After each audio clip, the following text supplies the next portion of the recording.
this up at the station for you. Thanks. New line I've been expecting. Lovely weather. Oh, I could do with some rain, lay the dust. We could that. Good day.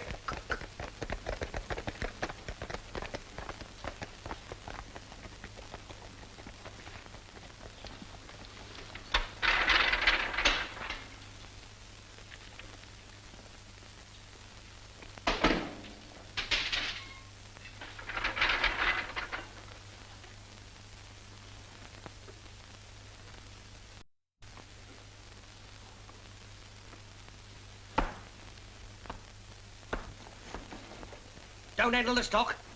Hey, that's it, then. You hear what I said? Yes, I got the use of both ears. It's always the same. If you must beat your mat, why do you want to do it in front of my shop? I'll beat my mat where I like. It's not a habit of mine to let sleeping dust lie like some folks I could mention. I'll have the law on you for that, Pornick. It's hard enough to keep my customers as it is without your blasted junk shop next door. Oh, so this is a junk shop, is it? And what do you call that tuppenny halfpenny collection of fly-blown paper doilies and tin-pot German kettle drums? Stool beds, I suppose, and adage. You shut up, see? You're a disgrace to the neighbourhood, that's what you are. Oh? If that's what you think, why do you let your young art hang around the back fence after my Sid? In the first place, he don't. And in the second, let me tell you that my nephew is leaving for Folkestone tomorrow, so the matter don't arise no more. Oh, yes, gonna make a drapery of him, I hear. You've got some comical ideas. Let me tell you that my nephew... Don't you nephew me as if he really was your nephew? What are you casting? What do you mean? I mean what I say. Perhaps the reason why some folks don't dust out their homes is because there's too many skeletons in the cupboard. What are you getting at? You know. You. You've asked for it and now you've got it. You blaring jackass! Artie, what's happening? Uncle's just having another hour with old Pornick. For goodness sake. Uncle's just called him a blaring jackass. Oh, why will he let himself be provoked when his heartburn's bad? Edward, come in, do. Sid! Coming down to the wreck, Sid. Doesn't all smell terrible now. It's my last chance before I go away. What about your uncle? He's having another hour with your dad. Oh, right. My uncle just called your dad a blaring jackass. Siddy! Hello, Anne. Hello, Art. Where are you going? Down to the wreck. Can I come? We don't want no girls with us. Come on, Art. Sid, don't forget you've got to deliver Mrs. Wilson's bassinet at 4.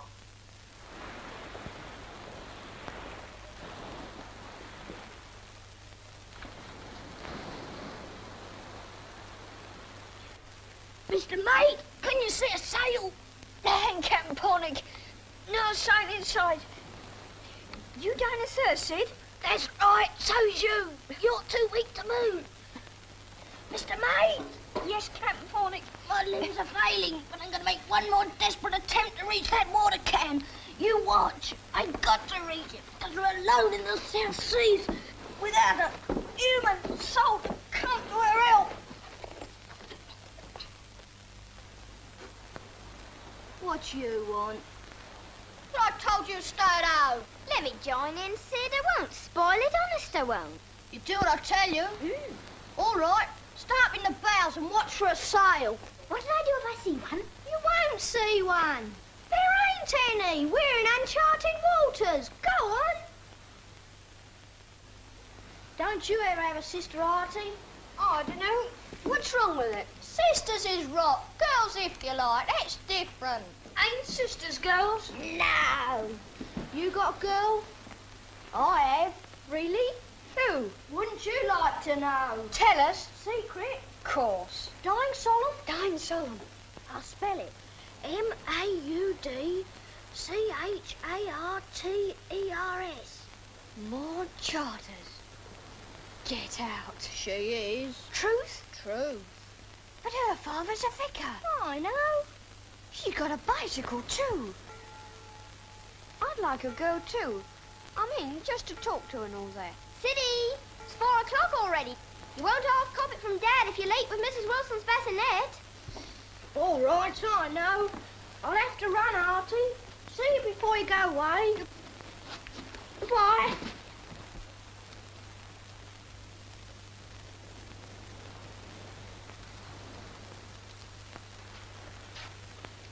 Didn't know it was this late. Neither did I. Those we ought to be getting back. Suppose so. Have some chocolate. Don't mind. Wasn't going to let on I had it while Sid was here. Dad'd give me and Sid what for if he knew we'd been out with you. My uncle would me too. I don't care, though. Neither do I. My dad's always going on about you. He says you ain't got a name. Of course I got a name. What's he mean? I know. Do you want to go away tomorrow, Artie? I've got to do something, and Uncle says there's prospects in the drapery trade. I'm sure you'll get on, Artie. Of course, I'll be living in down there, so I don't suppose I should be seeing much of Sid and you for a long time. Won't you? You sorry? Aunt, I wish you was my girl. Would you say, Aunt? Will you be my girl? If you like, Artie. I don't mind if I am. All right, then you are. Ever heard of tokens, Aunt? Tokens? What's that? I've been reading about them in Tiplets. When anyone likes anybody, they give each other something. Sort of a keepsake like. What? It says sometimes they break a sixpence. But if it's broke, you can't spend it. No, you keep half and I keep half. When we look at them, we think of each other. When we're separated. Oh, I see. The only thing is I haven't got a sixpence. I have. Where? Home. I'm saving up. Well, I'm going to want to. No, I don't mind, honest. I know where Dad keeps his file. I'll easily break it. And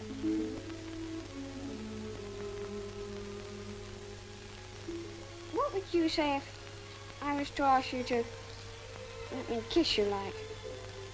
Kissing's silly, don't you think? I don't see what's the good of having a girl if you can't kiss her. We'd better be getting back.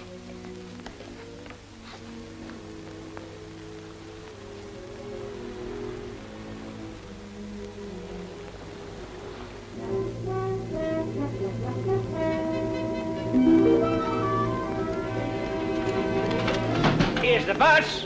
Artie! Artie! Artie, quick, here's the bus, quickly. Come on, hurry up, for goodness sake, quickly. Artie! Artie! Oh, there you are. You ready? Goodbye, Arthur. Goodbye, Auntie. You look very nice. Now be a good boy. You better be. And here, I've made some nice sandwiches for you. Up you go. Now, you stick to your work and see you please Mr. Shalford. And don't forget, drop it a line the moment you get there. Good morning, all. Good morning. He's got plenty of prospects at Shalford's. Artie! Artie! Wait a minute, Artie! Artie! Would you stop, please? Hey? Just for something. Oh, all right. Artie! Wait a minute! Artie! Artie, I got that, you know. I got it this morning. Good. Goodbye. Goodbye. Are you all right now? Yes. Goodbye, and don't forget.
Could you tell me where Shalford's the draper's is? Use your eyes, son.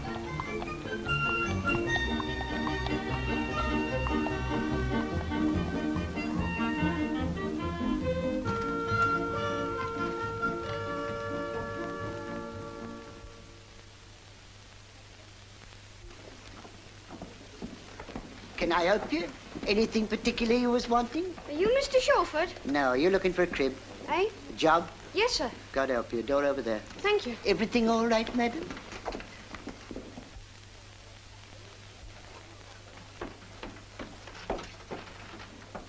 Come in. Well, what is it? Kipps, sir. £2,347. Arthur Kipps, age 14, C of E. Signed as apprentice 7 years as from the 7th inst. That's right? Yes, sir. My system, efficiency. Your uncle says you're a bit daydreamy. Well, we'll soon smarten you up. Our system here is the best system you could have. I made it, so I ought to know. Booch? Booch? Give him a copy of our rules and fines.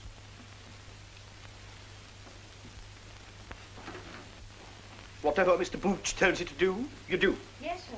Take these and follow me. Now, don't fumble! Won't you hear? Put that box down. Come on, then. Come on.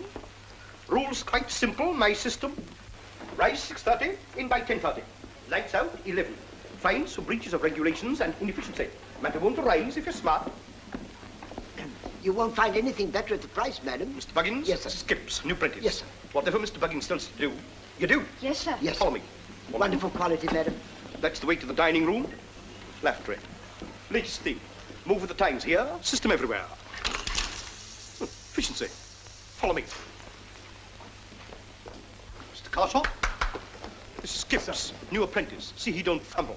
Whatever Mr. Carshot tells you to do, you do. Follow me. My heart and liver. Take those bolts on the top shelf and look sharp.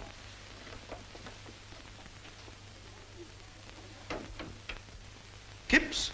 Yes, sir. Blot and ink pot, quick. Quick. Yes, sir. Come on, hustle. Yes, sir. Coming, sir. Kipps! Coming, sir. Tidy all this stuff up. Yes, sir. Kipps. Hustle, hustle. Now, don't fumble, don't fumble. Come on, hustle. No, not them, the others. Kipps, look lively. Coming, sir. My heart and liver, I never see such a chap. Kipps. Coming, sir. Come on, young, you're going to sleep. Hurry up. Take those to madam's carriage at once. Kipps, look sharp with them parcels. Coming, sir. Hurry, Kipps. Yes, sir. Kipps. Yes, sir. Kipps. Yes, sir. Kipps.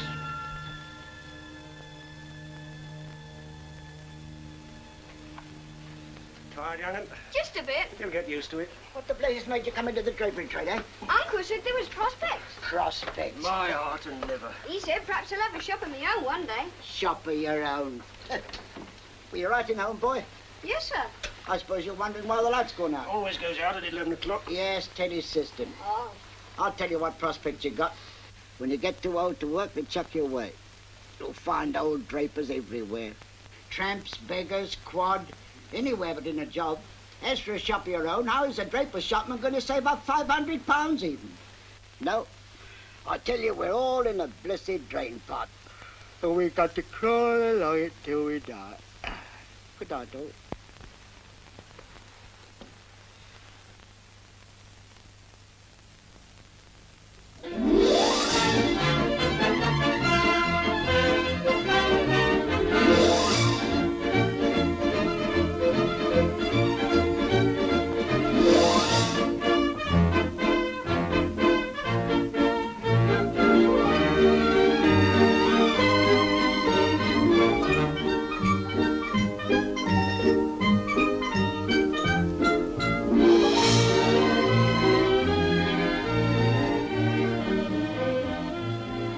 Emily, or it will be too late. Go away, go away. Good evening, ladies.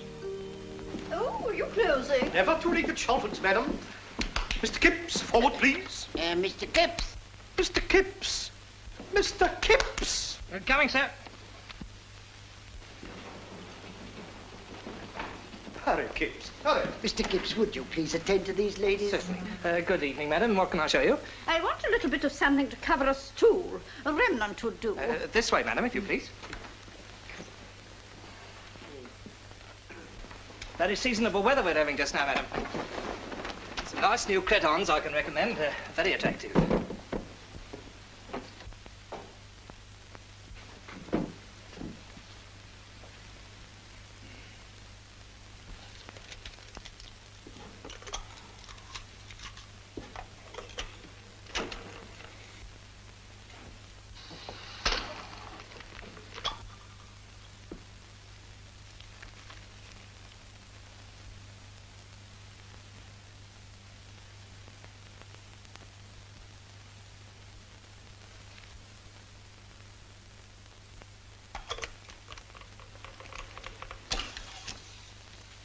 Have you anything thicker? One moment, madam. Get a move on, my man. Closing time, you got the last customers. I know. Wait for me. You bet. Got any money on you? I'm clean out. Well, so am I. I was going to ask you. What about the girls? Oh, I have to have a cheap evening, my boy. Hurry up. Take... Are you thinking perhaps plush? Or brocade, Emily? Oh, anything will do. A remnant or anything.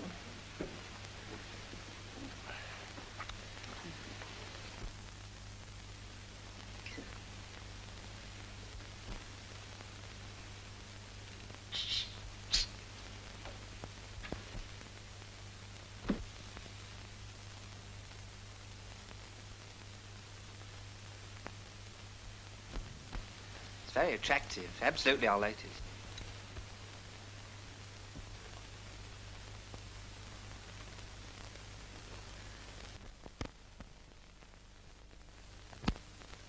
I'm afraid none of them are quite... No. Well, thank you very much. We'll have to try somewhere else. Good evening. Good evening. Dear me, we are the last. I'm afraid we've kept you open. Not at all, madam. Always a pleasure to oblige a customer. Good evening. Good. That's what about Shalford. They don't mind a bit serving rather than ours. Forget a limit, I call it. 7:45. Really, some people. My heart and liver. You wait till they bring in early closing. No, there's no harm in waiting. You've got your whole life in front of you. Vested interests. That's what it is. Vested, blessed interests.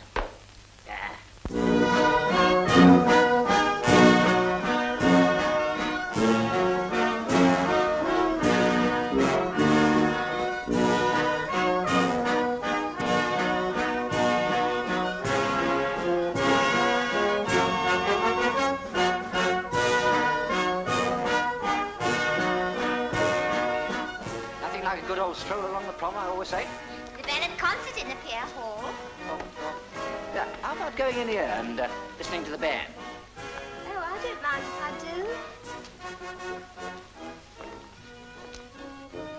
do. Excuse me, old man. There we are, ladies. All done by kindness. Would you care to smoke?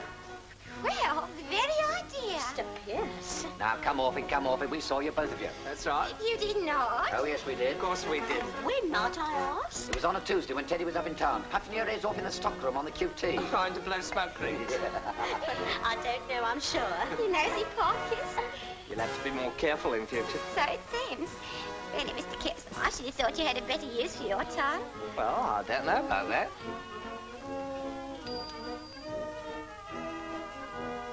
Oh, tickets, please. Tickets, please.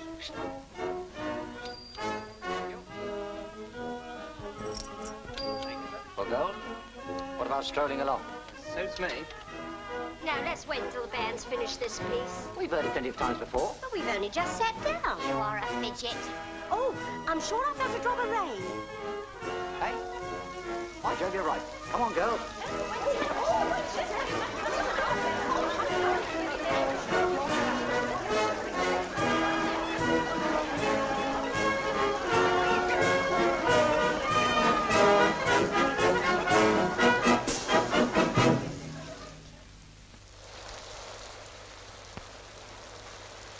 Nice weather for ducks, if you see what I mean. We're stuffed ducks the way we're waiting here. At any rate, we're out of the wet. I'm not so sure about that. You didn't mention there was a ballad concert on the pier. Well, if it hadn't come on to rain. Well, that's right. Well, girls, what about having a look at this? Well, I don't mind if I do. Oh, yeah, the lantern slides in too. In my opinion, my very humble opinion, self-help is the noblest of all our distinctive English characteristics. When we scan the pages of our rough island story, we find them studded with the most heartening examples of men who have prospered entirely by helping themselves. Where shall we sit? Kipps, you sit next to Flo. Righto. You sit over there. True, we cannot all be great or famous.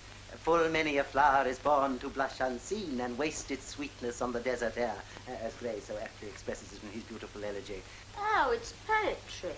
And of course, each of us Thought you said it was lantern slides.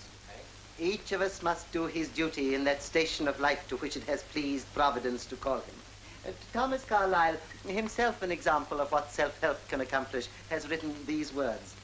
Not what I have, But what I do is my kingdom. How inspiring. Perhaps, who knows, there may be among those who are here tonight. To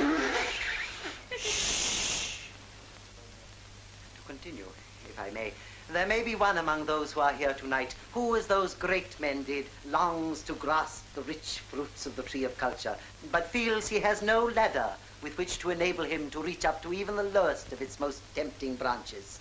My friend, if you are here tonight, I assure you, you are wrong. You have a ladder. I have a ladder. We all have a ladder. You got yours? That ladder is self-help, and upon it, and with the aid of spare time study at our technical institute, if I may modestly refer to it, you may mount ever higher and higher. Needless to say, we at the Technical Institute would be delighted to see the young seeker after knowledge on any Tuesday or Thursday evening, should he, or of course she, care to call. We have evening study groups in literature and languages, arts and handicrafts, and I may add that the fees are purely nominal. My friends, we live in an enlightened age today.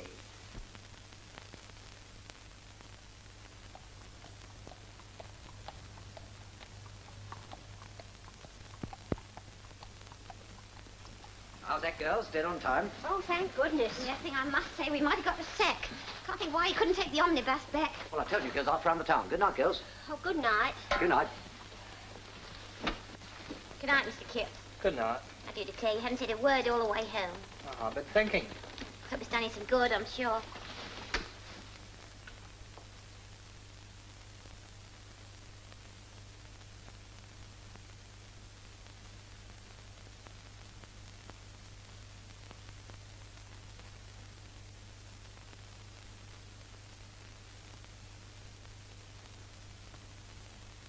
One P or two?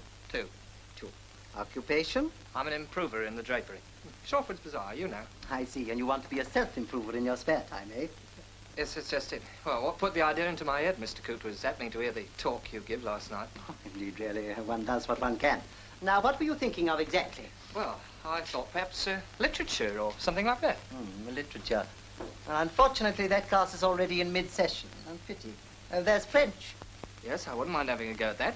But on the other hand, that's rather full already.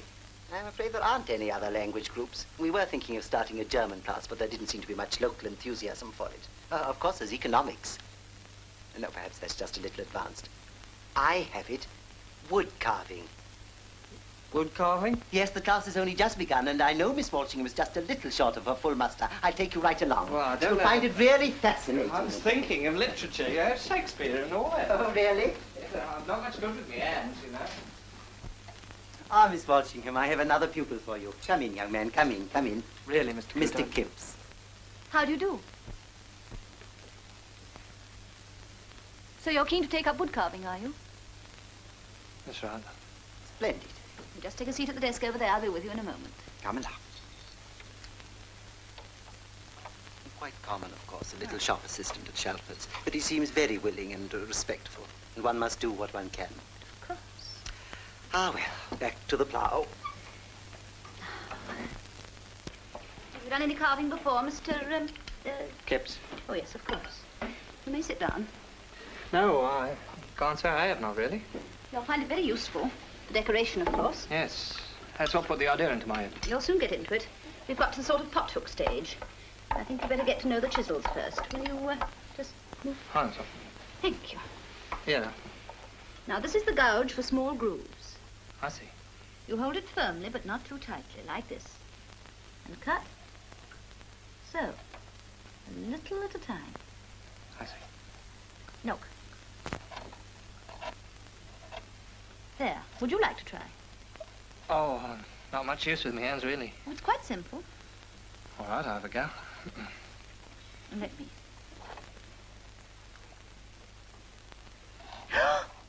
Oh, gently. You mustn't hack. Look. Like this. You see? Mm.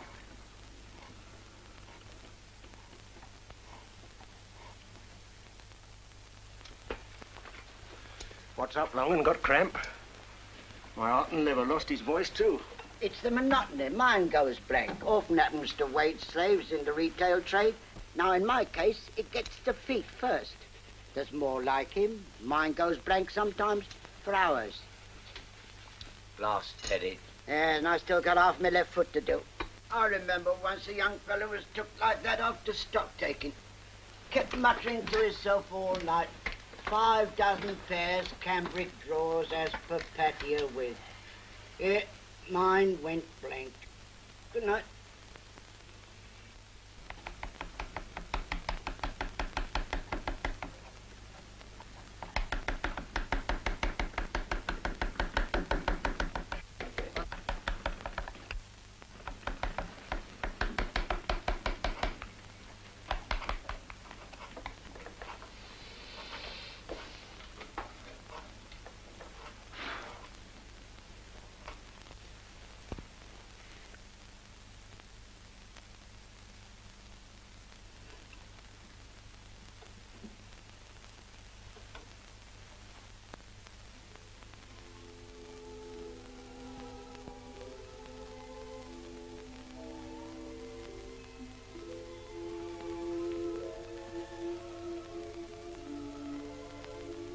Miss Walshingham, I got to speak. This is the last class of the term, and I can't keep silent no longer. Miss Walshingham, I love you. Don't mistake me. I know it can never be. My love is hopeless. You are a lady, and I'm only a draper's shopman. But I just had to tell you before I go away. I shall never see you again.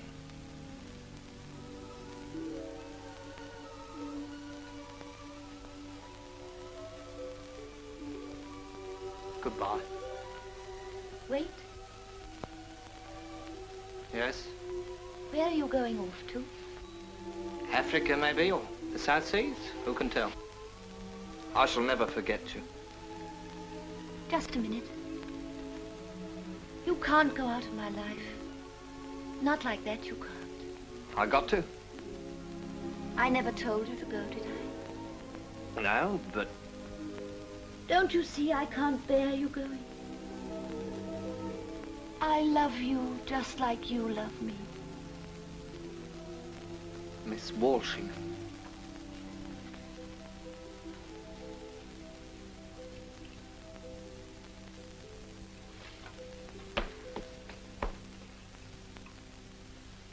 Mr. Kipps? Are you in any difficulty? No, Miss Walshingham.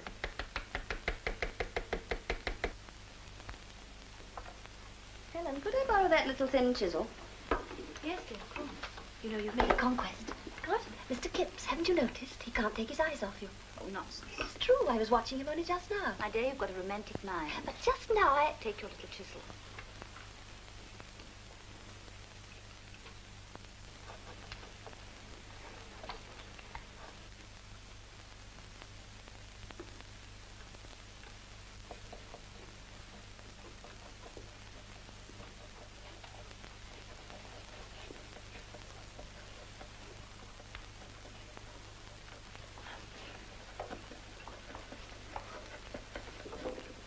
I'm afraid you haven't got on very fast, Mr. Kipps.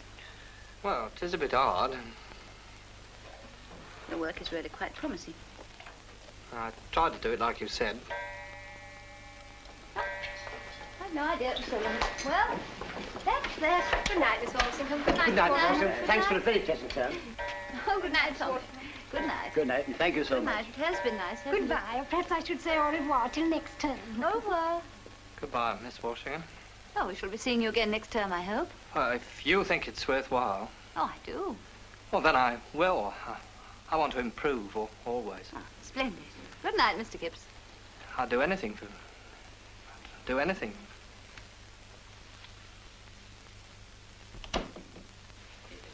Didn't I tell you? He simply worships you. How absurd. Quite a nice sort of person, but of course he must realize. Aren't you being a little unkind? How? What have I done? That's just it. What have you done?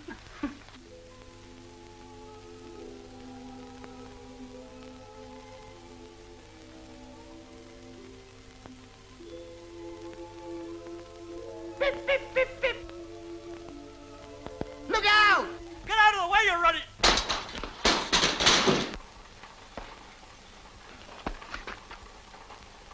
I say, you aren't hurt, matey. I was backpedaling for all I was worth, all right? You hit me. You practically ran into me. I backpedaled like mad, then biff. Didn't half give me a wonder in the back. Well, I was coming down the hill. Came a bit of a whop, didn't I? You did that. You didn't hear you ring your bell. Doesn't work. Top came off yesterday. Anyway, I yelled out. Didn't you hear me? Lucky for you it wasn't Saturday night. There's a police trap on this hill for scorchers Saturday night. Oh, look at my trousers tore all down one leg. Holy smoke, so it is. Quite a nasty little tear. Anyway, your lid's all right. Lucky I was backpedaling. Ripped clean up, ruined. Don't worry about that. My digs are just down the road. I'll sew that up in a jiffy for you. I don't know. I've got to be getting back. Look out, look out. There's a slop. Don't give me away. I haven't got a lamp either. Well, fancy bumping into you like this. How are you, me old son of a gun? Oh, I'm all right. How are you? Evening, officer. Well, this is a surprise. Yes, isn't it? I'll walk along home with you. Come on, old boy. It was a fair bit of all right the way you acted with that slop. You behaved like a gentleman. Got a kick in it was. That's old Methuselah, 4-star, 20 on the proof. I never drink anything else myself, personally. Good old me and good old meth. Leave us together, biff, both gone. This lady here, is she a friend of yours? Oh, Bessie. We taught together in the Belle of New York. My boy, she very nearly became the first and only Mrs. Chitterlow, had not a London offer intervened. Great trooper, Bess. If by some mischance I should stitch your trousers to your leg, you'll holler, won't you? I will. You know this would make a thundering good situation for a comedy? Yeah, I expect it would. You know, I've never met an actor before. You acting anything down this way, Mr. Chitterlow? Well, I'm in between plays at the moment. You see, an actor of my type must have the right part. Meanwhile, I'm writing a play, a farce. Oh, this? That's it. I tell you, it'll knock 'em. Why, it even makes me laugh. But it stands to reason it must make them yell. Well, that's the way I look at it. I wouldn't be surprised if it wasn't absolutely right. Here, I got a scene with a beetle. You ought to read it. It's a riot. It's a howl, and it's never been done before. How goes old Matt? Well, I like it. I don't know how you describe it, but sort of lights you up inside. Here, you can't beat the old gent for interior illumination. Now, we'll have one more tot, and when I finish this, I'll run over the beetle scene for you.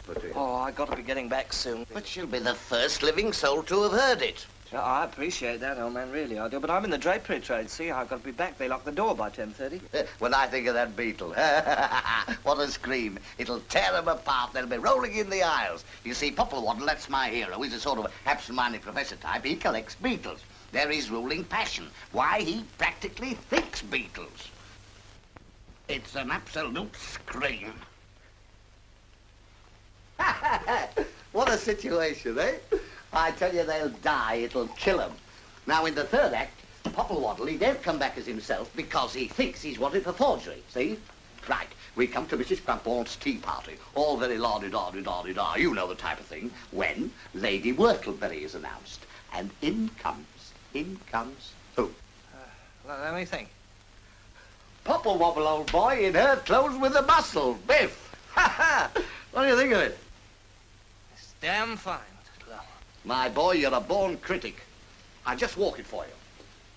Enter Lady Whortleberry, alias Popplewobble. Ah, my dear Mrs. Crumpholm, how do you do, how do you do, how do you do? Oh, and my dear Rector, how do you do? Sits between Rector and Mrs. Crumpholm. Nobody recognizes him.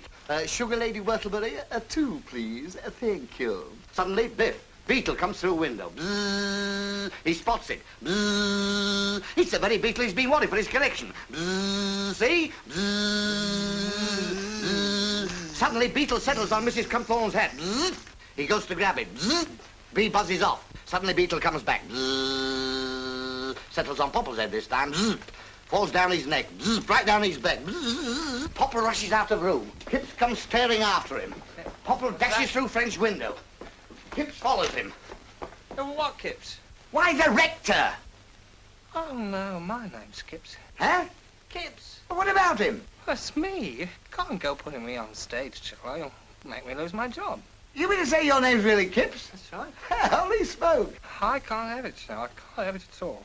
But what a coincidence. I got the name out of a newspaper yesterday. I always use real names in my plays. It's here somewhere. Kipps, that's me. Poor old Kipps. It was here yesterday. It's Chitterlow.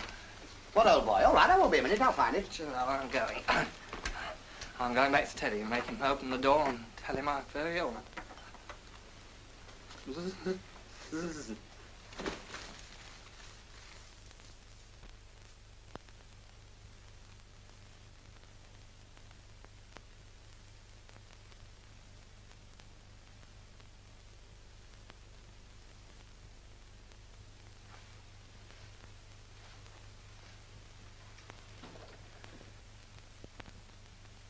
My heart and liver. Hello?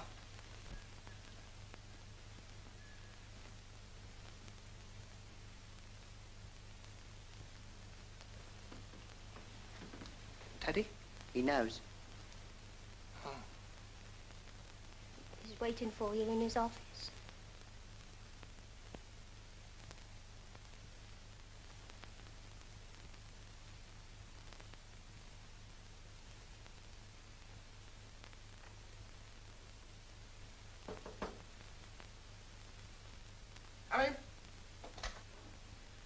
Oh, so you've turned up, have you? Been out all night. You know the rules? You know my system? Out all night, instant dismissal. Never departed from it. Don't intend to now. There's no more to be said. You leave at end of month. References if you behave yourself.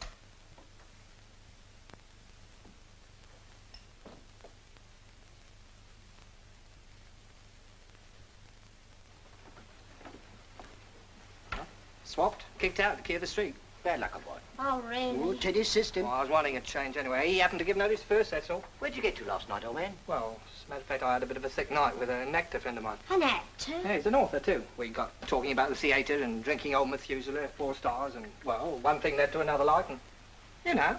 What's all this? What's all this? Come on, smarten yourselves up.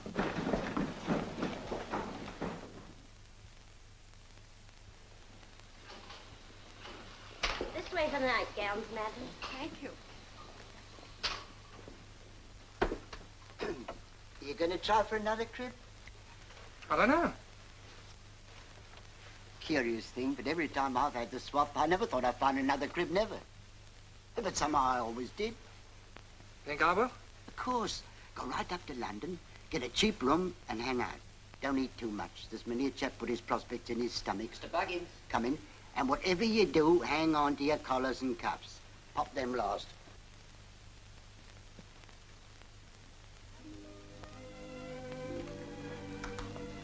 Yes, madam. What can I show you, madam? I want to see some ribbon, please. This way, madam.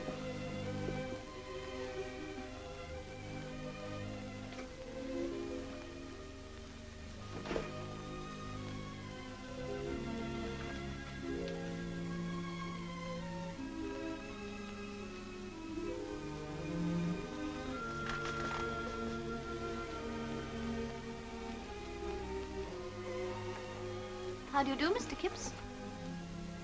Oh, good morning, Miss Walshingham. How are you? I'm very well, thank you. It's very seasonable weather we're having just now. Yes, it is, isn't it? Yes, it is really. I expect you'll be taking your holidays soon. We hope to run over to Bruges for a few days. Ah, that'd be nice. Yes. And you, what are you going to do, Mr. Kipps? Will you get away, or are you too busy? Yes, I expect I'll get away for a bit. Nice. You ready, dear? Well, Mother, this is Mr. Kipps, one of my most promising pupils. Well, I hope we shall see you again next term at the Institute, Mr. Kipps. Well, Miss Walshingham, the fact is Goodbye.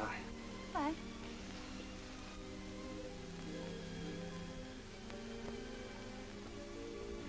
Mr. Kipps. Coming, sir.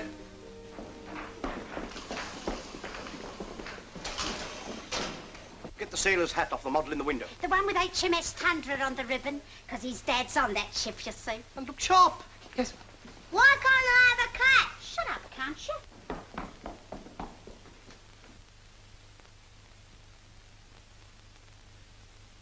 What a shop assistant. You can hardly expect me to cut my own pupils dead, Mother.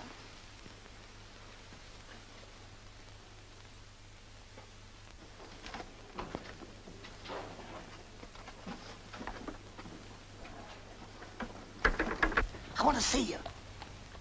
Yeah, look here. Oh, no, go away. Look here, you've got me into enough trouble. It's just, can't you go away? No, I'm busy. Go away.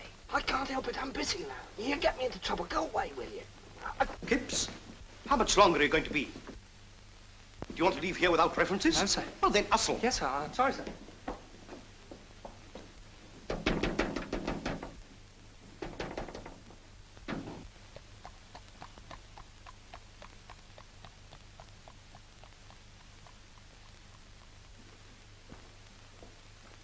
That's right, with that chimney thunderer on it. There you are, little man. There, now you look just like your dad. Terrible. Why can't I have a cat? Because you can have a sailorette.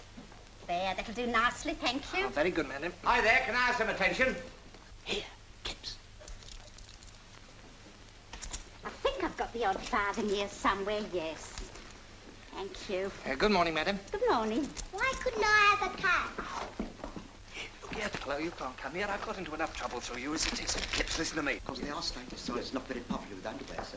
Here's the boss. Here, Chitlow. You've got to go now, see? You're not allowed, friends. Have you got that in a 678? Here you are, sir. Thank you. What's your first name? Arthur, why? Jumping Joseph at you. What's me? Wait a minute, and I'll tell you your mother's Christian name. Look here, Chidlow, I don't know what you're after, but I got no time now. See, you got me the sack last night. Did I? I'm sorry, old boy. Euphemia. You? What? Listen, Waddy or Kipps. If Arthur Kipps or Arthur Waddy, son of Euphemia Kipps, who was born at East Grinstead on the 1st of September, 1884, were you? That's right. Well, what is it, Chidlow? I don't understand. You don't have to, old boy. All you've got to do is to write to Watson and Bean and collect. Collect what? Anything that's coming to you. They say they don't happen. What? Coincidences. Everything is a coincidence. I found that paper this morning, an old Folkestone Gazette. The one I got the name from, you know. Yeah, what does it say? What's it say? Read it, old boy. What I told you. You're going to hear something to your advantage. Waddy? Oh, I don't know any Waddy.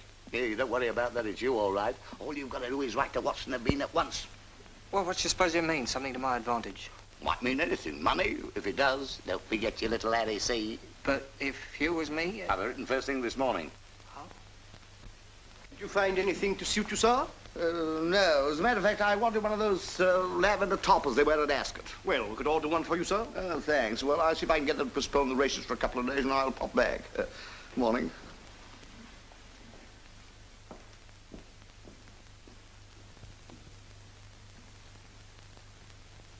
Mr. Kipps. Coming, sir.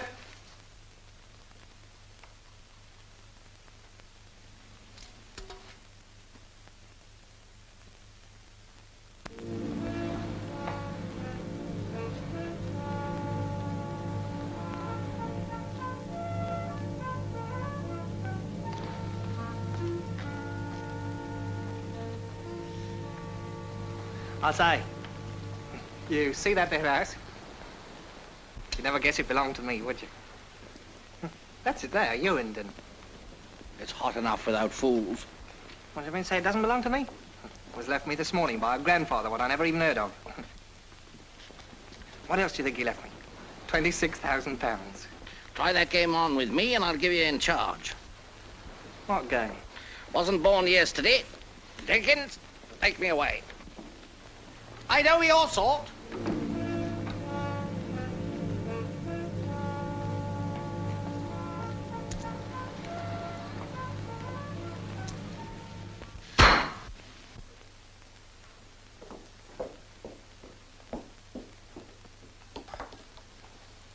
I don't think I ought to, really. Go on, some folks takes it every day. Why, 3 and 6 a bottle? They don't stick at that. Not the champagne sort, they don't.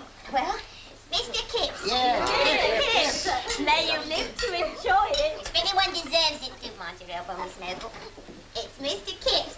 I always said you had breeding.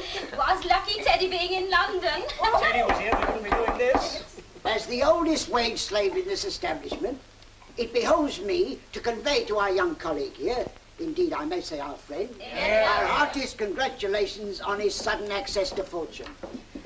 I remember well the day when Kipps first came to Shalford's. Mr. Brandon. He was a young shaver, just like Burchett here. No hire, no cleaner. No offence intended, none taken, I hope. I remember... What do you want? There's a lady in the shop wants one of them outfits, like some Gertie in the front window for 38 and 6. 38 and 6? Well, you know what to do. Yes, sir. Well, go and sell it to her. Go on, efficiency and system. Bless me so. Now, where was I? With saying Kipps was dirty. I was not. Oh, yes, you was, me lad, but we won't argue about it.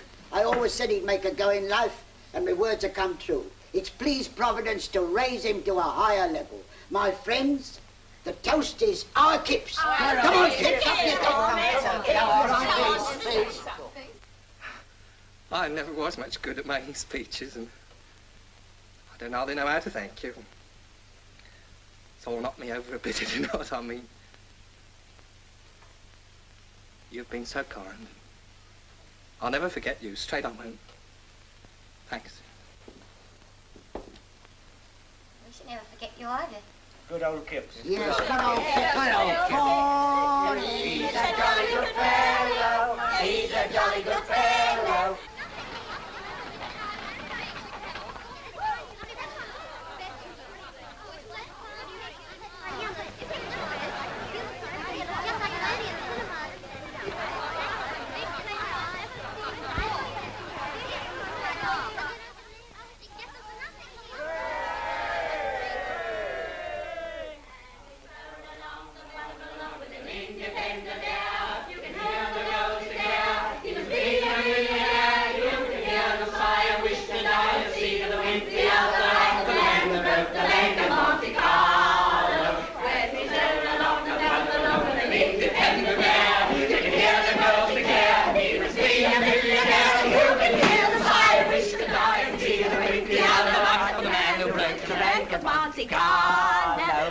What's all this?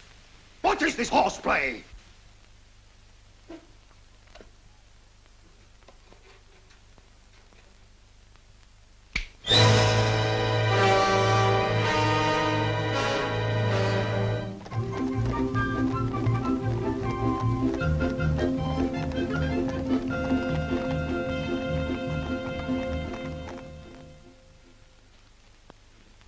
£26,000. It was my grandfather. I never even knew I had one. Waddy, his name was. It was his son, was my father. Waddy? Waddy, so that's who it was. She never said. Well, perhaps it's all for the best. £26,000 and an house. Here, have some more ham. It's wonderful. I can't believe it. Perhaps we're dreaming. It's true, all right. I'm going to live in the house, Auntie. Old Bean kept it on for me ever since Mr. Waddy died. Servants and all. My servants. You've got a position to live up to now, Artie. Yeah, I suppose I have, really. I do hope we won't go and marry beneath him. You'd better watch out all round. Oh, I've got to be precious careful, I know. It's your duty to marry into a county family now, Artie. Oh, I don't know, but... Perhaps I... What? Oh, no. You've got a wonderful prospect in front of you, my lad. For instance, you might go into Parliament or buy a shooting box or hunt. You ought to hunt, Artie. Yes, I suppose I ought. I think I'll just have a stroll round. Try and sort things out in my mind a bit. Well, that's right, my lad. A man in your position can't afford to make no hasty decisions.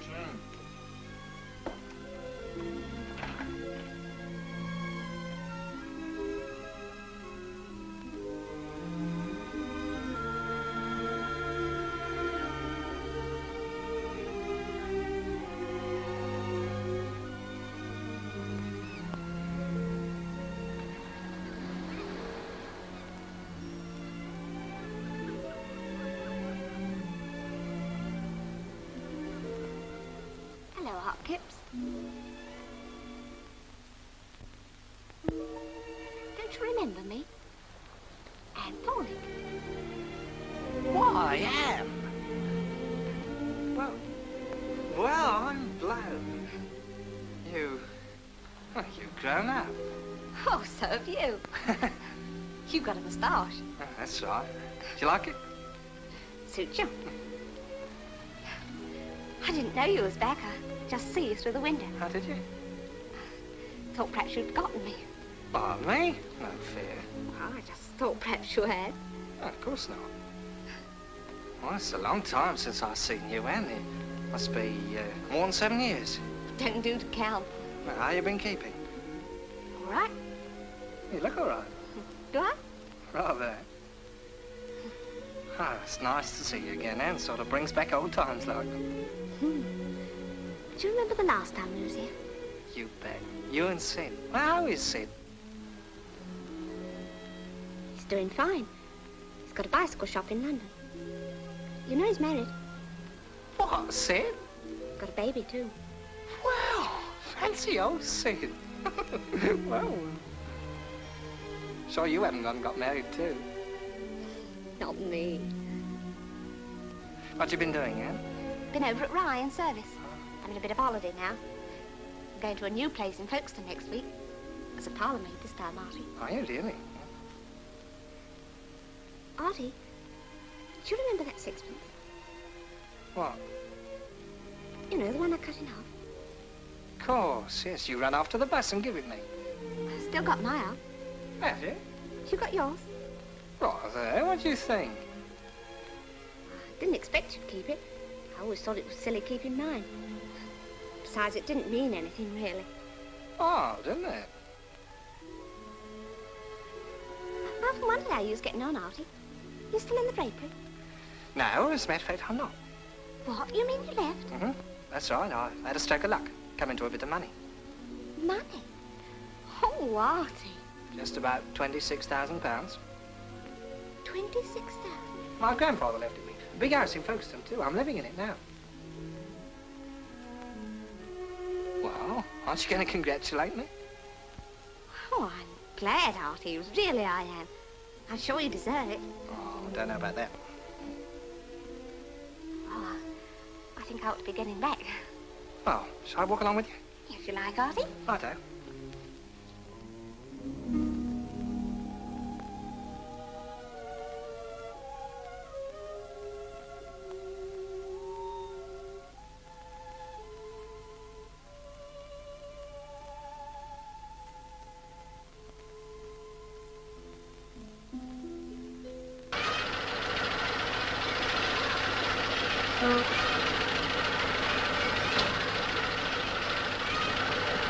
Hello there!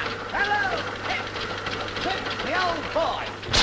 My dear old boy, my dear boy! Hello, Titler, what's happened? The talk of Folkestone, 26,000, sensation, Biff knocked me cold. First thought, must go round and shake old Kipps by the hand, and here I am, old boy, here I am. Oh, this is Mr. Titler, Uncle. Gentleman I was telling you about, you know? How do you do, sir? How do you do? What news, sir? What news? Is that your motor? Yes, for the day, anyhow. Ready to leave, old boy? What's in the motor? Certainly. You touch your little Harry C to take you to Folkestone in style. Oh, thanks, Titler. Well, hold on. I won't be a tick. That's all right, old boy. That's all right. But you must remember calling the beetle a butterfly. I can't say I do, old man. Because you was a bit squiffy at the time, but it was just after you said you'd like to buy a half share in the play if only you had 300 quid to do it with. What did I say, man? Your own words, old boy. Of course, you hadn't got 300 quid then. No, but all the same. So I've changed the name of the play to The Festive Butterfly, thanks to you, old boy. What a tight little paralyzer. All the same, Chiffelow, I don't... You've got a gold mine in that half share, old boy. Now, listen, I won't listen, Kipps. I'm a man of my word. What's the name of your bank? Oh, it's London and Southern, I think, but why? Half share you said, and half share you shall have. Stop at the London and Southern Bank, will you? There you are, Kippy, old boy. Oh, Chitler. Now, come on, don't be nervous. From now on, signing checks is going to be second nature to you. Good day, sir. Good day. Could I have £1 in silver, please? How would you like this, Mr. Kipps? Well, 5 doesn't tell us, old boy. Why, it's Mr. Kipps, surely. Yeah, that's right. How are you, Mr. Coote? My dear fellow, may I congratulate you on your good fortune? Oh, thanks. 100. Thanks. You heard then? Yes, there was a paragraph in the Folkestone Gazette. Yeah, trusted Larry C. I gave that interview, old boy. Plenty yours? 200. Thanks. That's right. This is Chitlow, Mr. Coote. How do you, boy? How do you do? Well, I just thought I'd wish you well as an old acquaintance. Perhaps we shall meet again.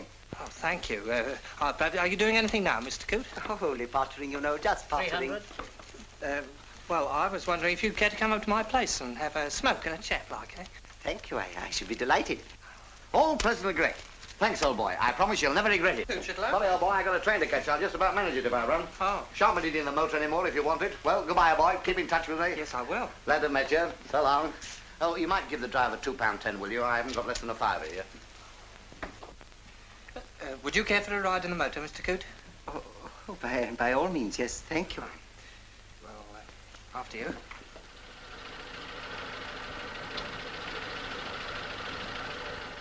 This way, Mr. Coote. Oh, good morning, Mrs. Transome. Thank you very much. Oh, so sorry. Is it all right to go in the study, Mrs. Transome? If you wish, sir. Well, this way, Mr. Coote. I must really only stay a minute. This is where the old gentleman wrote all his letters, you know? My grandfather, that was. Indeed, really. All this will make a tremendous change for you, Mr. Kipps. Yes, that's what I've been thinking. I'm like the chap in the song they're singing. I don't hardly know where I are, you know. Quite. Well, make yourself at home, Mr. Coote. Thank you. I gather it's rather a big windfall. 1,200 a year. Indeed, really. One doesn't want to seem presumptuous, but this Chitterlow, I hope you'll pardon me mentioning it, but I couldn't help noticing at the bank. Oh, it's all right. He's a friend of mine, an actor. In a way, he helped me to my money. Oh, well, of course, naturally. In that case, you'd know best. I'm not suggesting there was anything wrong, but it is a lamentable fact that money attracts, well, spongers. One hesitates to offer advice, of course. Oh, no, that's just what I need, Mr. Coote. Oh, my dear fellow, if there's anything I can do to guide or help, for a spirited young fellow suddenly wealthy, there are many temptations. Oh, I know. Why, only the other evening with Chitlow, you know how it is. We got talking and drinking, and of course, it's seeing live. Ah, but is it worth it? Ah. Oh, I don't think Sal was really bad or drunk much. Oh, I wouldn't want you to think that, Mr. Coote. You know, Mr. Kipps, between ourselves, I've never touched alcohol in my life. Never. Haven't you? Oh, I smoke, of course. One doesn't want to be a Pharisee. Oh, yeah. Oh, no, really, I wasn't meaning that. Yeah, go on, take one. Thank you. Yes, you cannot be too careful. Money nowadays has many pitfalls for the unwary. Yeah, I dare say it has. I was talking on this subject only the other day to Mr. Densmore, the vicar. Curiously enough, the Reverend and Honourable. He went so far as to maintain that wealth can only be fittingly used by the landed gentry. Oh, did he? Of course, as a social worker, I disagreed with him. One has got to stand up to these people. Yes, a man's a man for all that, I told him, quoting Burns. Yes, I think I had him there. Yeah, that's right. Yes, I'm afraid our Mr. Densmore is a bit of a snob. Yes, the portals of society are open nowadays to anyone who has the means to make himself worthy of it. Really?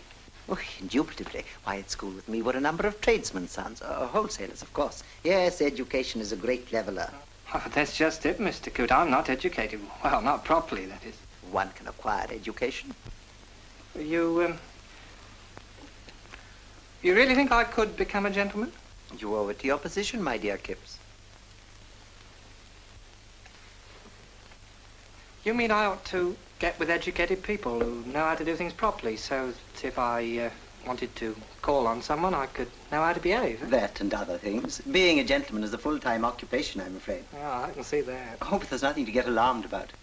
Well, if you could only give me some advice, Mr. Coote. You see, I've only got old Mr. Bean. He's my solicitor, and I don't know him much. I see. I was wondering, why not have a chat with a young solicitor friend of mine? He's only recently qualified, but he's remarkably clever. Ronald Walshingham. Walshingham? Yes, Miss Walshingham's brother. Miss Helen Walshingham? Oh. Charming girl, don't you think? And she was talking of you only the other day. Me? In the very highest terms. It was her I was thinking of calling on. You know, I might have guessed that. You don't know, think of that. Oh, I still have this, thank you. She wouldn't mind me calling. Oh, you'll be very welcome. Thursday's her afternoon, generally. Thursday, eh? Oh dear. Oh, let me. No, that's quite all No, right. really. If I could be of any help. Well, you've got so many things to do. Oh, no, not really. I must confess I've rarely met anyone so congenial and modest, if I may say so. Oh, I seem able to say things to you somehow. Oh, I'm glad. I'm tremendously glad. Oh, I want a friend, that's it, straight. My dear Kipps, I want a friend, too. Oh, really? Yes, I'm rather a lonely sort of dog, really. I haven't aired my thoughts so freely for months. Shake hands. Kipps, you're the right stuff. Take my advice and make that call. I will.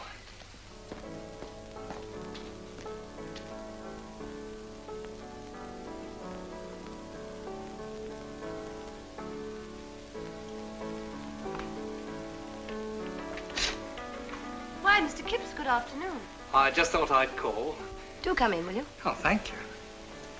How are you? Well, I mustn't grumble. I just thought I'd call, having nothing to do. Yes, of course. I heard about your good fortune this morning. I do congratulate you. Yeah, isn't it a go? You're just in time for tea.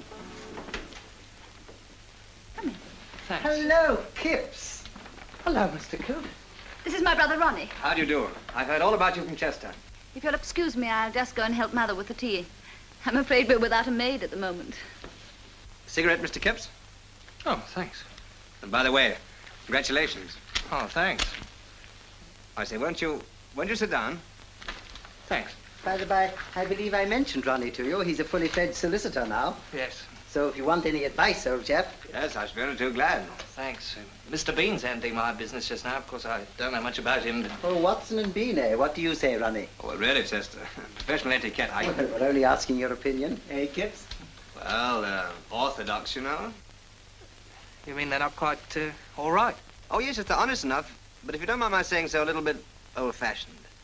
Nowadays, perhaps one could use a little more enterprise. You two really ought to have a business chat one day. Ah, tea.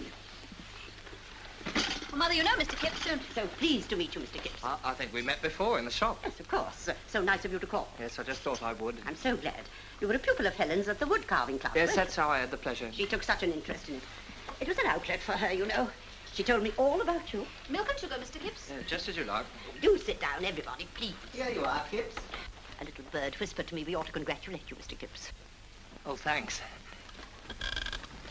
Oh, dear, you've given Mr. Kipps a lame chair, as we playfully call it. That's quite all right, really. That's right, Ronnie. Get the bit of wood. We really must have that mended. Yes, of course we must, dear. Is that better? Fine. Quite sure. Here, have my chair if you like. No, I'm quite at home, really. Do you have a pastry? No, I'm not very hungry, thank you. You know, Mr. Kipps, it's a great responsibility for a mother to feel that her daughter is, well, so exceptionally clever. Oh, Mother. There's no mistake about that. You know, Mr. Kipps, when Helen was quite a tiny tot, she wrote verse. No. She still does. But it isn't very good. Nonsense. I think it has a lot of Swinburne about it, in his quieter moods, of course. Oh, it's nothing much. It comes to nothing. But one must do something. Ah, the food of the spirit. Where would one be without it? Eh, Kipps? Ah. You're going to the recital, I suppose. Paderewski, oh, yes, of course. She's playing at the Pavilion next week. Oh, is he? Yes. You really ought to hear him, Kipps. Quite brilliant. Though perhaps for some people he's just a little free with his rubato. Yes, there is that. A matter of taste, of course. Yes, I expect that. Are you musical, Mr. Kipps? Well, I like it. As a matter of fact, I'm learning the banjo from a fellow now.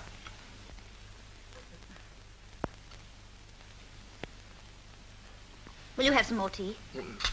No, thank you. Perhaps Mr. Kipps would like to have a look around the garden. Would you? Yes, I like gardening. Good. Dear, dear, and just fetch me some more milk.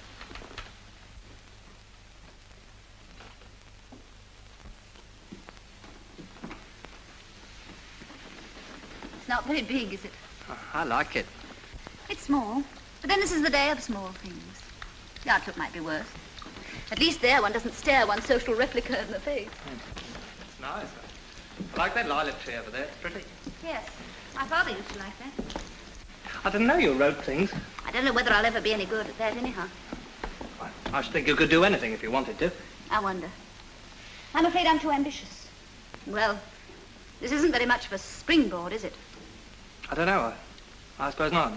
The fact is, Mr. Kipps, I'm afraid I'm rather a discontented sort of person. A place like Folkestone values people for sheer, vulgar prosperity. We're very far from prosperous, and we live in a back street. One feels one hasn't opportunities. Even if I had, I suppose I wouldn't take them. Still. That's Chester. I can believe you could do anything you wanted if you tried. I used to watch you in the wood carving class. I think you must be one of the rare people who believe in me. But I do. Child of my dream.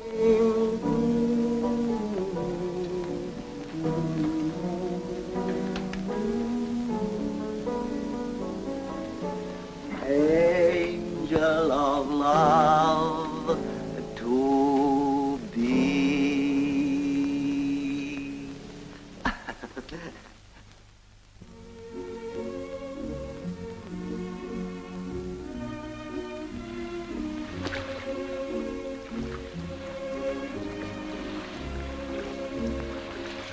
There's the old castle. What do you say to climbing up to the top of the old keep and picnicking when we get back? There's a marvelous view from the top. Good idea. Hey, you two! We're going up to the castle. We're paddling into the bank here. Oh, righto. Ronnie, you hear that? You and Doris had better stay behind and get out the picnic basket. Then you can come on afterward. Oh. All right, Mother.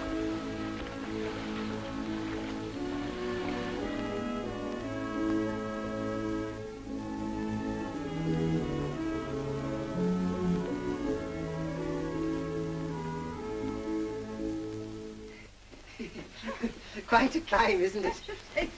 Only 2 or 3 more, Mrs. Walshingham. You know, I don't really think I can go any further. We'll stop here if you like, Mother. No, of course not, dear. You must see the view. I'm sure Chester won't mind staying with me. Only too bad. Well, off you go then. Would you like to? If you would. We'll just look at the view and come down again. There's no hurry, dear. The darlings.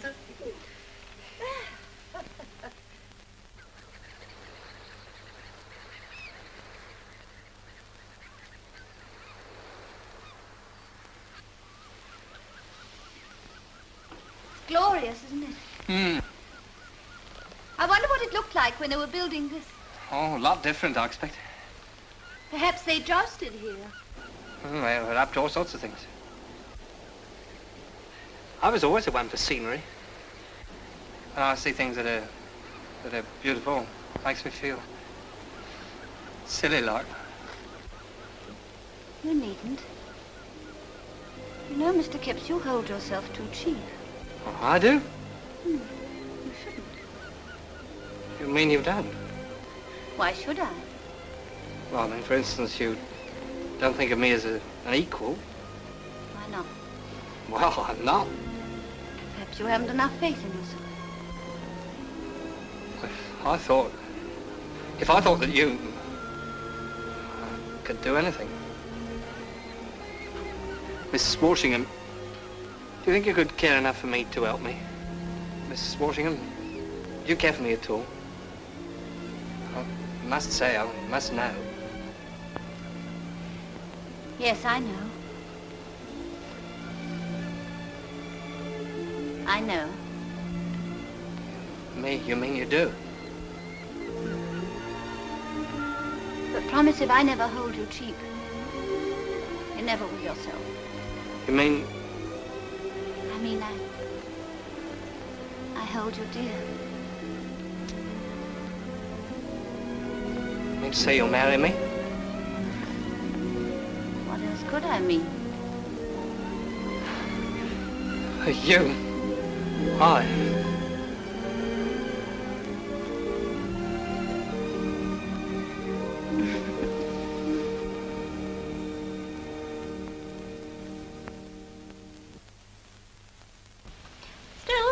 I don't think I should have cared to have lived here.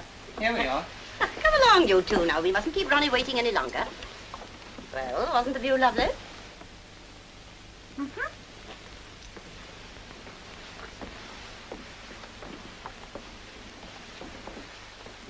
You needn't tell me.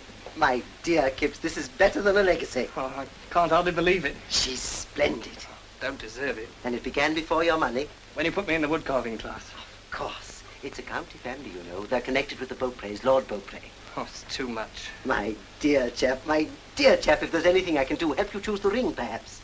Oh, yes, the ring. Papa! That's me.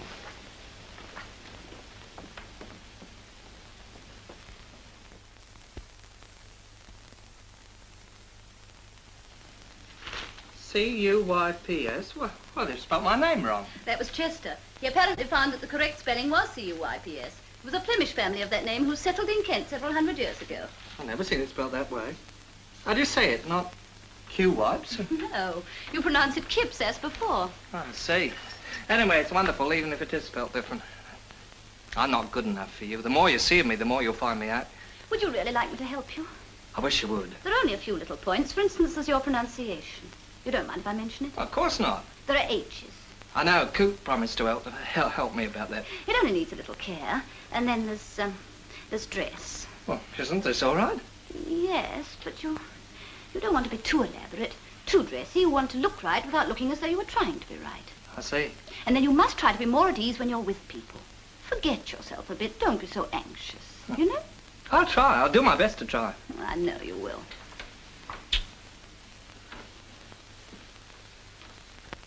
Commence. Soup. Right. Now, fish. Shall we say sole bonne femme?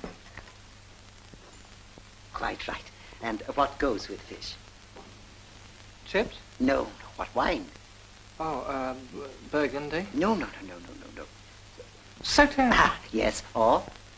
Grass. Quite right. Now, entree.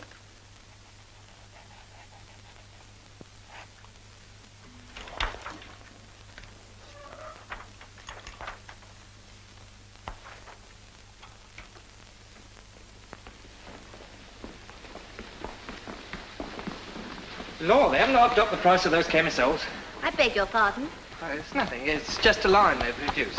I knew they'd never go. Arthur, dear, you must try to remember you're not in business now. Sorry.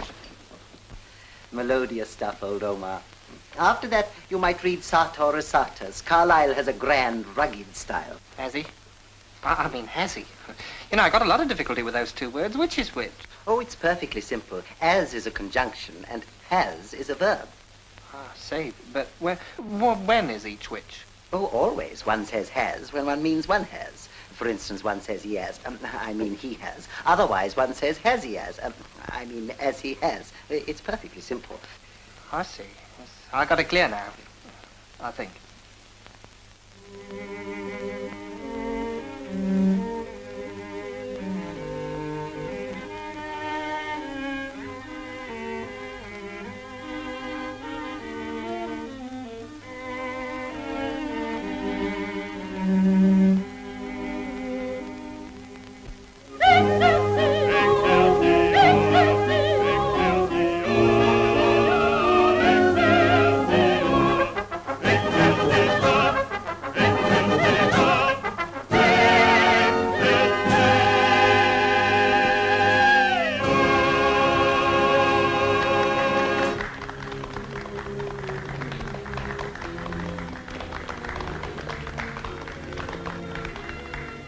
Very nice.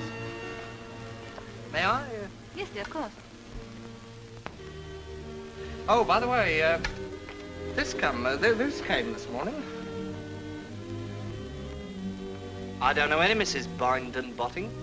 Arthur, Mrs. Binden-Botting is one of the best-known people in the district. Her husband's on the London Stock Exchange. They have a lovely house just outside Folkestone. And a pied-à-terre in Kensington. I don't have to go or anything, do I? Oh, of course. I told Mrs. Botting you'd be delighted. We're all going. Everyone who matters will be there. Sidney Rebel is coming down, too. Who's he? You must have heard of him. Everyone reads his novels. He wrote Passionate Genesis, you know. He has such a vital personality. Anagrams, 4 to 6:30 p.m. It's an anagram tea. Each guest has an anagram pinned on, and you go round with a card and guess other people's. I understand it's sweeping the drawing rooms of Mayfair. I couldn't do that. Not just yet. It's quite simple. Just couldn't. But it's really jolly. Shakes everybody up together marvelously. I don't want to be shook up. You'll have to meet people sooner or later. I know, but... Arthur, you do want to please me, don't you? You know I do.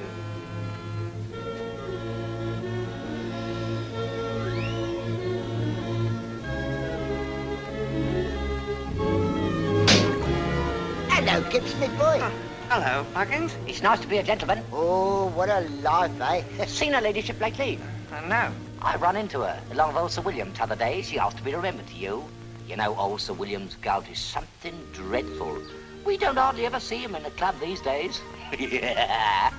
Do you think we should be getting back now, Chester? Yes, it is getting late. Yeah. Which way are you going, Kipps? Thank you. But I don't think we're in need of your society, you know. I thought you was alone.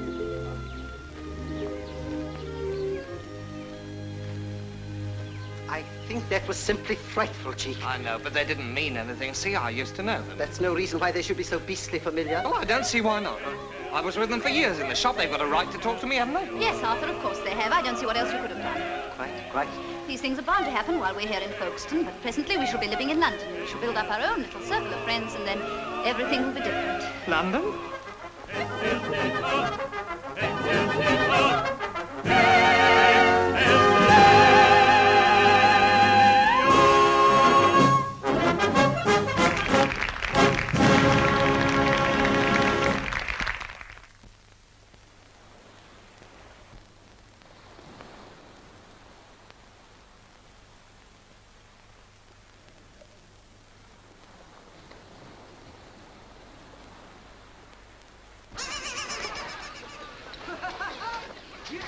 My name's Jimbo. I come all the way to Baker to sing you a song. And thanks for allowing me to tell you, you're a bad, wicked man. So you. Don't you touch me.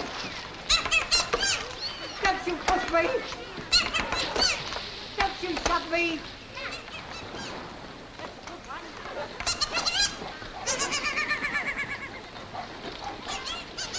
Hello, Anne. Why, Artie. Oh, fancy seeing you here. You made me jump. I didn't see you coming. What are you doing down here, Anne? It's only a twopenny bus fare from my place. Oh, yes, you're working in Folkestone now, aren't you? Been here quite a bit now. How are you getting on? Might be worse. I generally come down here on my afternoon off. It eases the feet a bit after running up and down the stairs all day. I don't know why people must have basement kitchens. Just to make it harder, I expect. I expect so. Well, I'm going in now. Well, do you mind if I walk up the beach with you? Do you think you ought? Why not? Well, I'm only in service, and if your friends was to see you with me... Oh, that doesn't matter. You sure you aren't going anywhere? No, I was just mooching about. I'll wait for you. You do look smart. West End tailor. Do you like it? I'm going to put my stockings on now, Artie. Oh, all right. Must be nice having everything you want. Oh, yes, I live in my own house and meet people, educated people, and go for walks and read poetry, and go to chamber concerts. Well, have a good time all round. Must be nice. It's a bit different from being in the drapery. Rather. I've got my stockings on now, Artie. Yeah, of course, I miss the chaps from the shop sometimes. You know, old Buggins and Pierce. Don't you ever see them now? It's not the same. You'd be surprised at the things that have happened to me lately, Anne. Sometimes I'm surprised myself. Artie, are you happy? Well, yes, I was just going to tell you. Well, why shouldn't I be happy? Oh, I expect it was silly of me. I was just wondering. Well, I ought to be happy. I'll be lucky enough, haven't I? Yes, of course.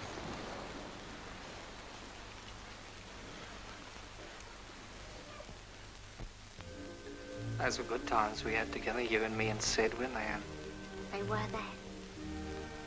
You remember when I asked you to be my girl? Yeah. Seems a long time ago now. I don't know. Seems like yesterday to me. Does it? I'll have to be getting back, or I'll be late. You got the time on you, Artie? It's just on 8:30. Oh, Laura, I've got to be in by 9. Still got my half sixpence, see? I always kept mine somehow. Funny, isn't it? Isn't it? Awfully glad I met you again, Anne. So am you. I thought at first you'd change, but you're just the same, really. Am I? I met people here and there, but I never met anyone quite like you, Artie. Anne, those things that have happened, what I was going to tell you about, only... Yes, Artie.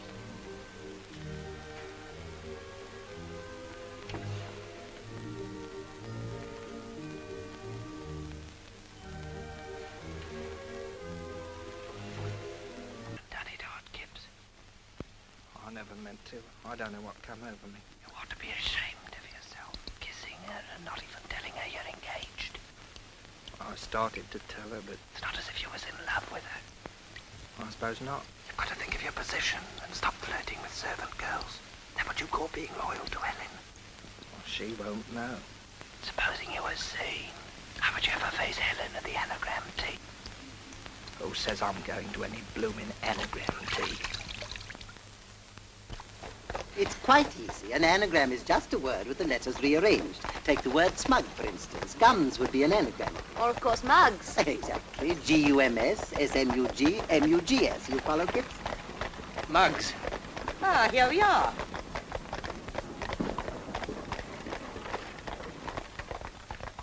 Now, don't worry, my dear chap. I assure you it'll be jolly good fun. Chester or Ronnie will help you.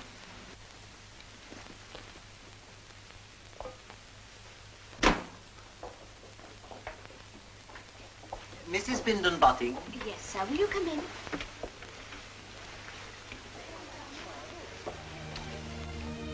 Anne. No. Ah, Mrs. Walshingham. my dear. How nice to see you. And you, my dear. And Mr. Coote. How do you do? May I introduce my fiancé, Mr. Kipps?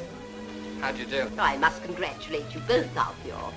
You're a very lucky man, Mr. Kipps. It was nice of you all to come. And Andy, Mr. Kipps's hat. Now let's go in. The anagram's in full swing.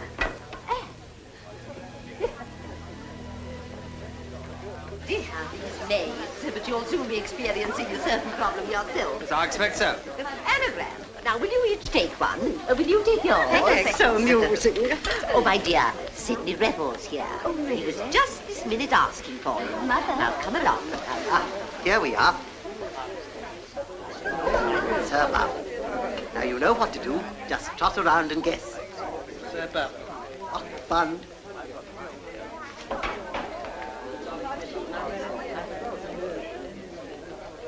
Arthur?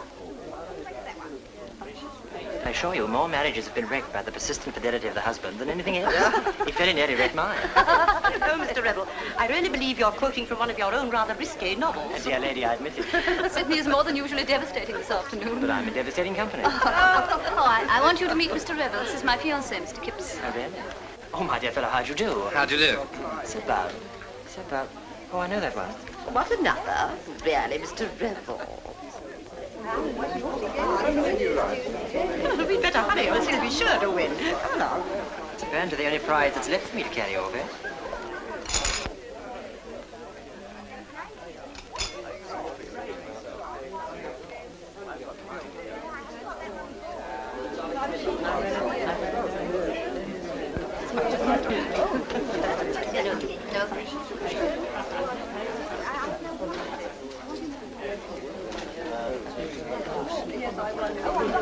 Mr. Revel. Oh, I think I'm wanted. Will you forgive me? Of course.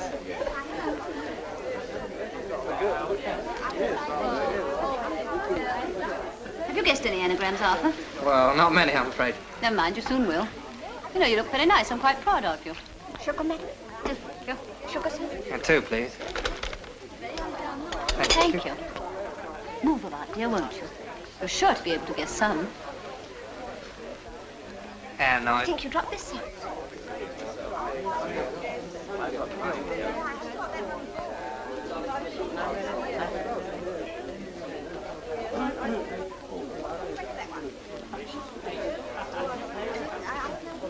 Oh, hello, Arthur. Hello. I think I did rather a nice bit of business for you this afternoon. Oh, thanks. Ah, Kipps, and how go the anagrams, eh? What, nothing? Ah, dear fellow, come. Look, I'll give you a start, shall I? Now, for instance, I'm lumber nice. What do you think that means, eh? Why, Columbine, of course. Yeah, just a minute. Anne, take this back. I don't want it. Well, I must speak to you. You can't, not here. Well, I got to. You said enough the other day. Now, listen. Oh, Mr. Kipps, you're not going already. Yes, I must. We haven't finished the guessing. I've got to. I'm not feeling very well. Oh. It's nose bleeding. Oh, I'm sorry. Hurry up, Anne. There are lots of people who haven't had tea. Yes, madam. Mr. Kipps has just left. What? Surely not. He said he felt ill. How very odd. What on earth's the matter with you?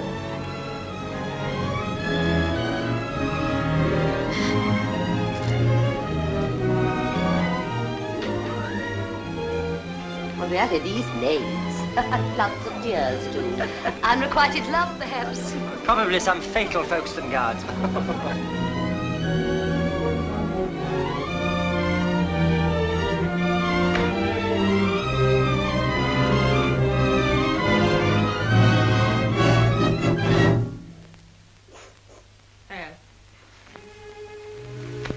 Can't come in here. I've been a fool. Anna. Anne, I want to marry you. I must. Can't go marrying everybody. You've got to marry her. No, Anne, no. You'll have to come up to London with me and marry me right away before anyone else can. London? I couldn't. Oh, why not?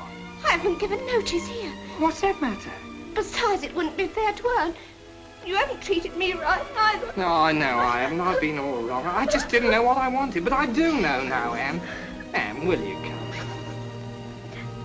Well, I should do something desperate.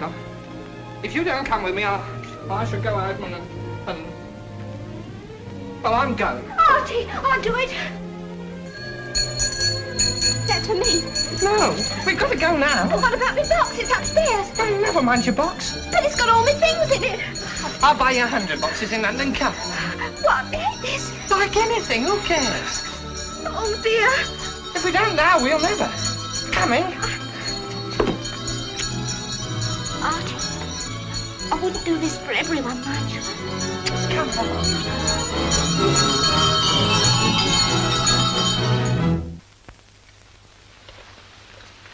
What's this? Prehistoric gardens. They're monsters. Oh. Makes you wonder how they ever got enough to eat.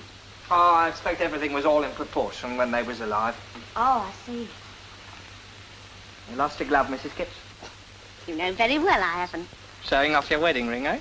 Oh, what if I am? Oh, never mind. Oh, Artie, we're at the Crystal Palace. It's public. What's that called? Him? He's, Labyrinth. Oh, I don't think I ever heard of that. Well, I'm blowed. It's just like old Coote. It's extinct. Yeah, he's like old Coote all the same. I wonder what she's thinking. Artie, you'll have to go and see her. Oh, I'd have been to see her already if she hadn't gone away. Do you think there'd be any trouble?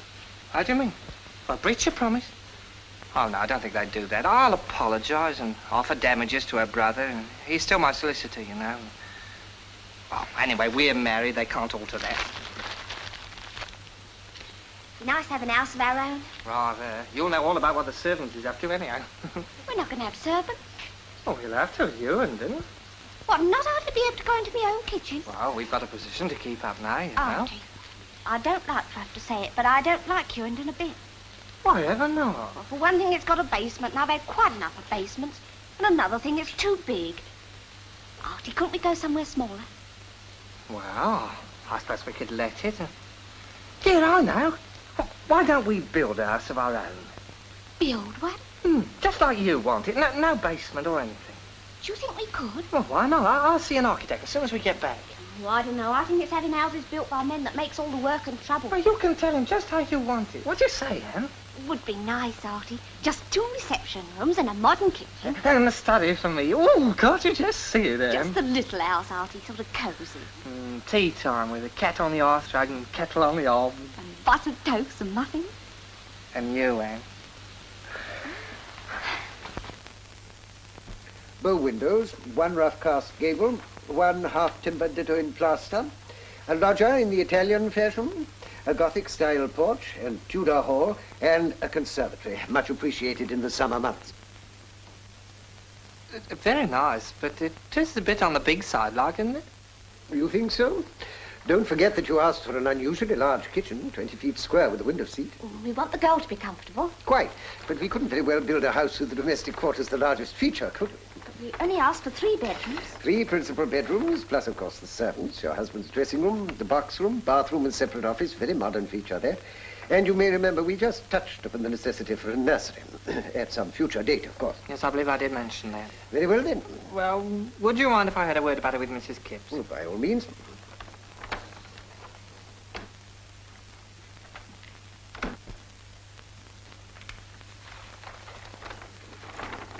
Plan of house for Arthur Kipps, SQ. It's nothing like what we told him. I know, but what are we going to do? Tell him we'll have it like we said. Only 3 bedrooms and no conservatory or anything, or we'll go elsewhere. Go on. Go on, I'll wait here. All right, I'll go. Of course, we could add a billiard room quite easily. Here, for instance. No, it's better what I said. Here. No doubt about it, that's an house. Ah, Mr. Kipps. Well, Well, I've been talking about it with Mrs. Kipps, and we thought perhaps we ought to have something a bit smaller. Smaller? Oh, like we said, 3 bedrooms and no conservatory and... My boy, that might be very nice for some little whippersnapper of a tradesman, but not for a gentleman. Exactly. Whereas this is an house. Yes, I can see that, Uncle, but we can always build onto it later. Build onto it? You've got a position to keep up now. Believe me, you can't be comfortable in this world unless you do. Precisely. You see that, don't you? Yes, Uncle, I can see that plain enough. I don't want to press you, Mr. Kipps, but I have got another appointment. Well, come on, Artie, make up your mind.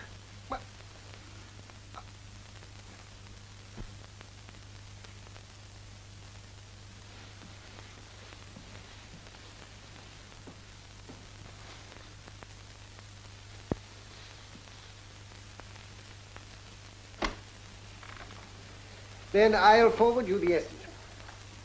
Goodbye, Mrs. Kipps. I'm sure you'll be very satisfied. And don't forget that there billiard room. Billiard room? Artie, what have you done? We're having it. What? Well, the house, all of it. Artie! You've no right to have done such a thing, Artie, landing us with a place like that. You say you'll build a house because Ewington's too big, and then you go and pick one that's a lot bigger. Where's the sense in it? I know it's a decent size, but... Think of the cleaning. 3 servants have been lost in that house. I did want it to be a little house, Artie. Oh, look here, Em, why shouldn't we have servants? Uncle's right, we've got a position to keep up. Servants? There's servants for you. Look at that. What? That fireplace. What's wrong with it? It's been black for days. It's bad enough having 1 servant. Never knows what it'd be like having 3. As a matter of fact, we ought to have a bigger house. No reason why not. Except you promised me we wouldn't. You can't be comfortable in this world if you don't live up to your position. Did Uncle say that too? Well, what if he did? Oh, what are you up to now? Well, there you go again. How many times have I told you I will not have you scrubbing floors and cleaning grates? One thing I will not stand out. Kipps is a dirty house. What you've got to learn is to manage the household, not do all the work.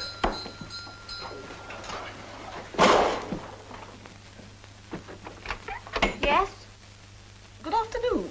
Is Mrs. Kipps at home? Your mistress, is she in? Not at home. Oh, well, perhaps you'll tell her we called.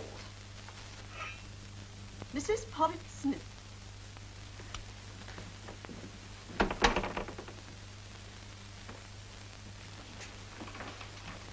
Anne! I couldn't tell him who I was, Artie, not like this. You ought to have known better than that, Anne. You ought, really. I'm sorry, Artie. Miss Porritt Smith, Mrs. Porritt Smith, the Reverend Porritt Smith. Here's these people, nice people, come to call on us and you slap them in the face. Oh, I never slapped him in the face. You sent them away, didn't you? The wife of a Reverend, too. Oh, wouldn't have had this happen for a £10 note. I don't see the use in getting in a state about it now. Oh, you don't you? Well, I do. I tell you what you've got to do. You must return that call. Artie, how can I? Well, you must just find out how many cards leave and go and leave them. I can't face them people again after that. Yes, you must. They won't recognise you in your Bond Street ad. I can't. All right, then, you can't, and off they go. We never see them again. That's what comes of blacking ours and behaving like a skivvy. Perhaps I behaved like a skivvy because I was a skivvy.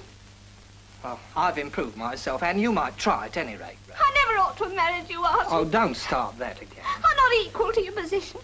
I can't live up to your big house and your servants and your visiting cards, and that's the truth.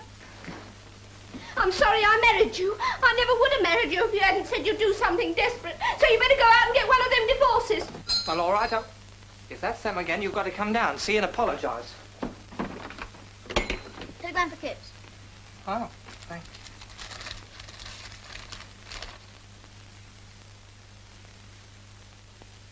Any answer? No. No, thank you. Artie, what is it? What is it? From Ronald Walshingham. Wants me to come to his office urgent. Well, you can guess what that's for, can't you? Breach of promise. Breach of promise, and my wife wants a divorce. I wish I'd never been born.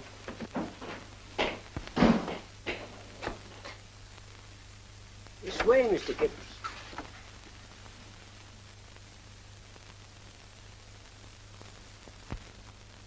Is your brother... He isn't here. I sent that telegram.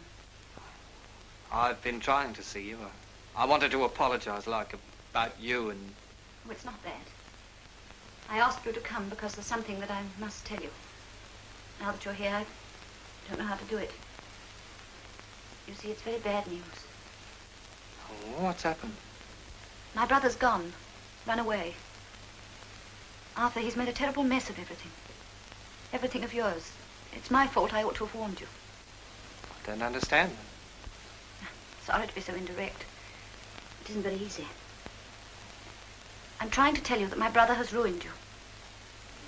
We didn't know when Ronnie went. Not until I got his letter, telling me the whole miserable story and begging that I should ask you not to take proceedings. Yes, it's as bad as that. What did he do? What he would call backing his own judgment. What I believe the police would call converting to his own use. You mean I've nothing left? I should have warned you.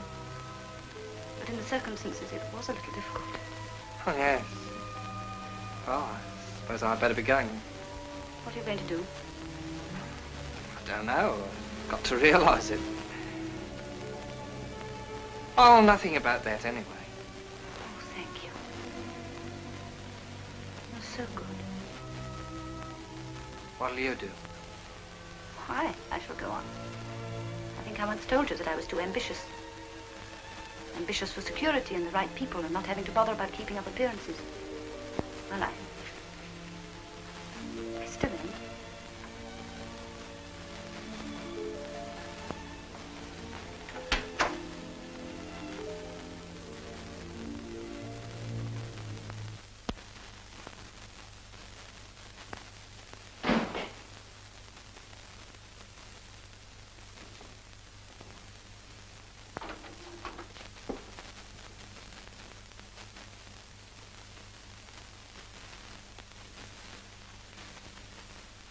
Tea ready, Artie?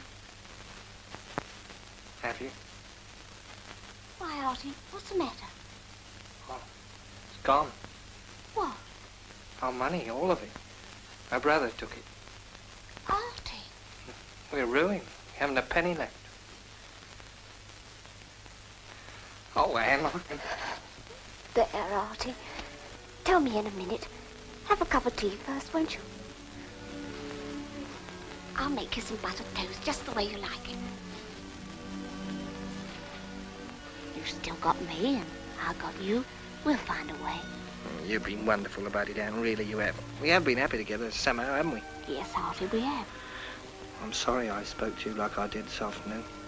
I've been a fool altogether. Never mind. You try and go to sleep. Yeah, I'll try. Oh! What's that? Hey, must be next door. It's us. Oh, there! I don't know who it can be this time of night. Kipps, old boy! Oh! You nearly got a lump of gravel in your eye that time, old boy. What's the matter, Chitlow? You all right? Me? I'm magnificent. I'm terrific. Come on, Kippy. Come on, All right, Kippy. Come I'll on be down down with me. Whoa! Come on, old dear. Hurry up. Come on, Kipps. Come on, old racehorse. Shh, the neighbours. Hello, Kipps, old boy. Did I get you out of bed? La-day, dear old Kippy. Oh, what is it, Chitlow? Where's the little woman? Can't leave her out of this. She's in bed, Chitlow. Good. Chitlow, you can't go there. What ho! Yeah, Chitlow, what's up? Kipps, my dear old lad, my dear old boy, my play, my play. I'm not, old boy, I'm sorry, I'm not. Oh, what a night. Something gone wrong? Wrong? No, it's a success. I'm a success, a howling success. And it's not me, old boy. Crying like a baby all the way down. I've just come for the first night. Laugh, they never stop. Laugh, laugh, laugh. Well, why weren't you there? Well, you never told me. Didn't I? No, that's right. I thought it might flop. All the other plays had flopped. I'd spent your money all ready to do a duck and run and then biff. They liked it. They went mad. The bit with the butterfly. Butterfly down Popple's neck. Flutter, flutter, flutter. They screamed, they howled, and then the curtain. Down it came. Biff. This is Mrs. Kipps, I take it. Yeah, that's right. This is Mr. Chitlow. How do you do? Laugh, laugh. Even I laugh. Mr. Chitlow's had a big success with his play. Oh, has he? The papers, the notices, terrific, sensational. Read them. And I'm glad for you too, old boy. Me? Why me? Why, you're half shared, of course. I always remember my friends when I'm successful. You mean to say?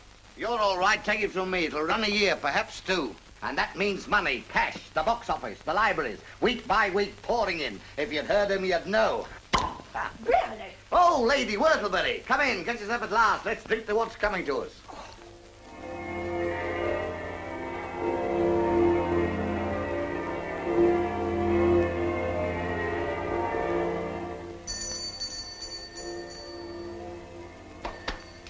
Excuse me, Mr. Kipps. Excuse me. Thank you.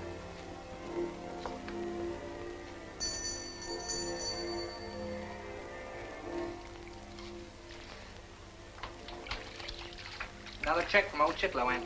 Oh, how is he? He's all right. He's writing a tragedy now. Says that's what he was really cut out for. How's young Artie? Chuckity, old man. Let's have the towel out.